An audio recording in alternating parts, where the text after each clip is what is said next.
C'est une page qui se tourne pour le principal parti de l'opposition.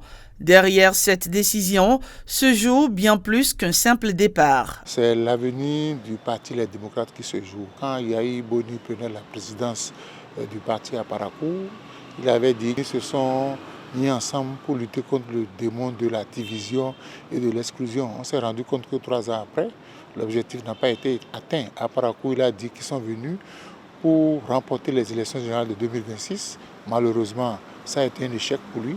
J'avoue que je n'ai pas été fondamentalement surpris par cette démission. Il a connu un après-pouvoir assez mouvementé et je pense que tout ça a contribué à la décision qu'il est en train de prendre aujourd'hui, que moi je perçois comme une sage décision. En quittant la tête du parti Les Démocrates, Thomas Boni Yahi laisse son parti face à un défi majeur, survivre sans son leader historique.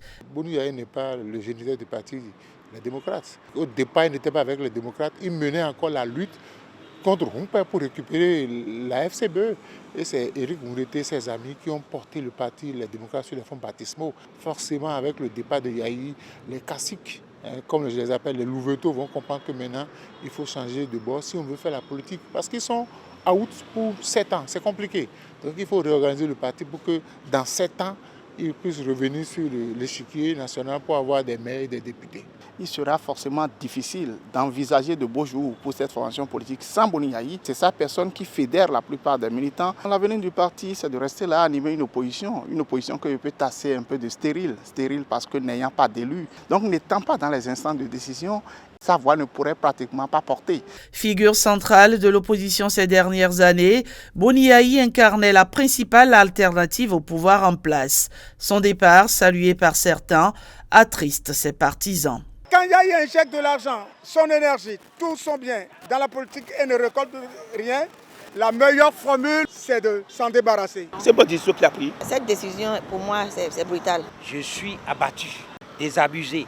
Ce que je lui souhaite, c'est de ne pas laisser le parti complètement. Il peut rester à l'écart et laisser le parti aux jeunes. Cette démission pourrait marquer le début d'une recomposition plus large de l'opposition béninoise. Reste à savoir qui prendra le relais et quelle orientation sera donnée au parti dans les mois à venir.